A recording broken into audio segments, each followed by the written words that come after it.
Here's how to convert to MOV. So that's the .mov video file. If you have other video files like MP4 or AVI or different things like that that are trying to go to MOV, all you have to do is use this app that I created called ConvertSave. You can find it at convertsave.com or the link in the description or top comment down below. And it's a drag and drop file converter. We can then select our output and we're going to MOV, so we'll select that and we hit convert and it saves it right next to where that video came from. And so I created this with my brother because I told him, I'm really sick of uploading my files to random websites and having to download them. Can we just make something that works on desktop, on Mac, and Windows?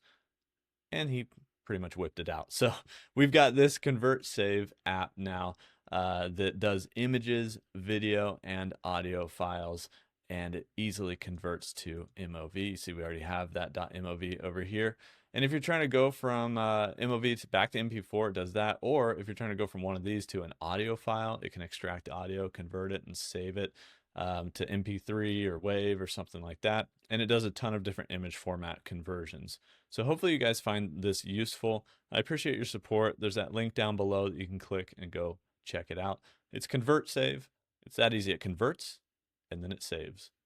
I'll see you guys in the next one.